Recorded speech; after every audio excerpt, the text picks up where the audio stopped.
السلام علیکم dear student, آج کا جو انٹرویو ہوا ہے وہ کوئی اتنا مشکل نہیں تھا، ایزی تھا۔ آپ سے کرنٹ افیئر کے بارے میں پوچھا انہوں نے، جی پاکستان کا صدر کون ہے، امریکہ کا کون ہے، روس کا کون ہے، اب آپ کیا کر رہے ہیں، اور کرپشن کو کیسے کم کیا جا سکتا ہے، اور یہ سارے جو میں نے آپ کو وائس بھیجی ہیں یہ سارے انٹرویو میں سوال آپ سے پوچھے جانے ہیں، ٹھیک ہے؟ اور یہ سوال آج پوچھے بھی گئے ہیں،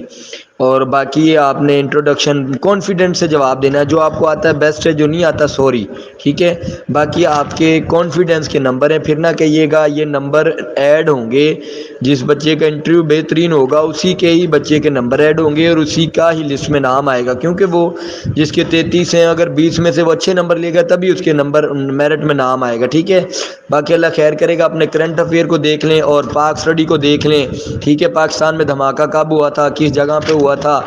14 نکات کب پیش ہوئے تھے، خطبہ الہ آباد کب پیش ہوا تھا، یہ میں نے وائس نوٹ میں بھی بھیجی ہیں، اور آپ نے یہ میرا بیٹا اچھے سے یاد کر لینی، ٹھیک ہے؟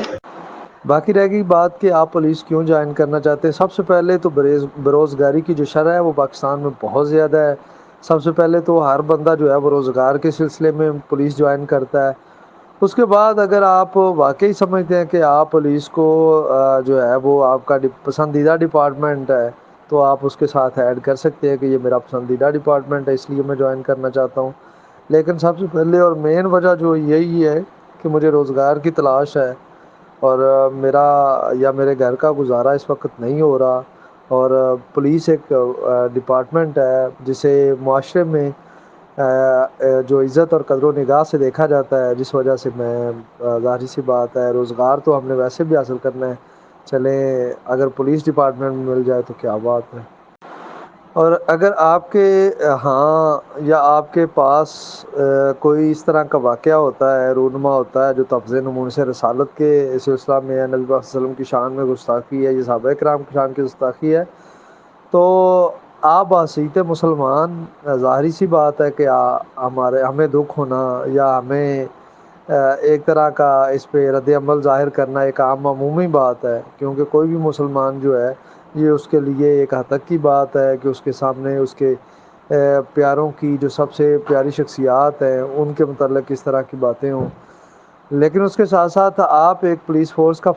ایک پولیس فورس جو ہے وہ ڈپارٹمنٹ ہے، آپ اس کے فرد بھی ہیں، آپ اس کے رکن بھی ہیں، تو آپ کو چاہیے یا کسی قسم کا بجائے اس کے کہ آپ قانون ہاتھ میں لیں یا آپ کے سامنے کوئی اور قانون ہاتھ میں لے، آپ اس کو ہر طریقے سے انٹرپٹ کریں،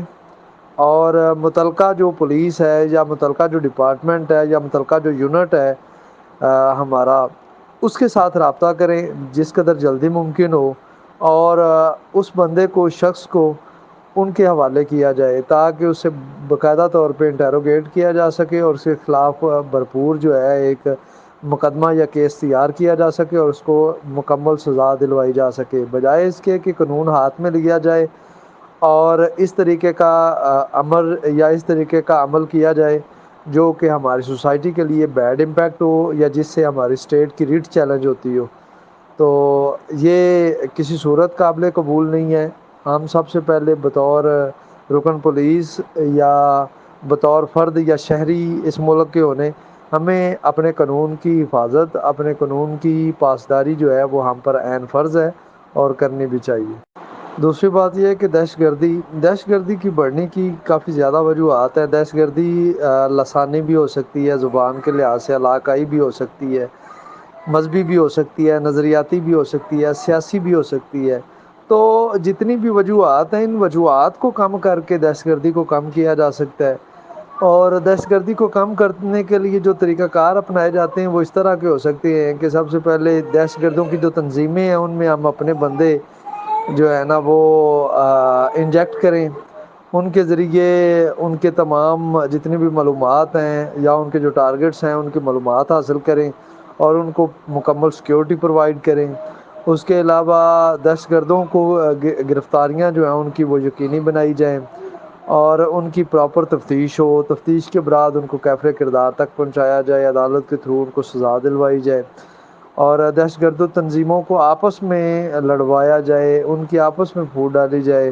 دوسرا یہ ہے کہ دہشت گردی کے لیے جو جتنے بندے استعمال ہوتے ہیں ان بندوں کو یا ان کی استعمال ہونے کی جو وجوہات ہیں فار ایگزامپل کچھ جنونی قسم کے لوگ ہوتے ہیں، کچھ اب نارمل ہوتے ہیں، کچھ سائیکوپاتھ ہوتے ہیں، اور اس کے علاوہ کچھ لوگ ایسے بھی ہوتے ہیں جو غریب ہوتے ہیں، محتاج ہوتے ہیں، اور ان کی ایج زیادہ تر دہشت گردوں کی جو استعمال ہوتے ہیں وہ بچے ہوتے ہیں جن کی ایج 15 سے 25 سال کے درمیان ہوتی ہے، جن کے دماغ ذہن کو برین واش کرنا ان کے لیے آسان ہوتا ہے۔ تو اس طریقے سے یا اس سوسائٹی کے یا اس ایج کے جو بندے ہیں یا بچے ہیں ان پہ گہری نظر رکھنی چاہیے۔ حکومت اپنی پالیسی وضع کرے اور پالیسیز کے ساتھ ان پالیسیز پر عمل کرتے ہوئے چائلڈ پروٹیکشن بیورو بننے چاہیے، ان کی ریہیبلیٹیشن ہونی چاہیے۔ اگر کوئی اس طرح کا کوئی سائیکوپیتھ یا زیادہ مذہبی جنون رکھنے والا کوئی شخص ہے تو اس کو دیکھنا چاہیے، اس کو جانچنا چاہیے، اور اس کی پراپر جو ہے ریہیبلیٹیشن ہونی چاہیے۔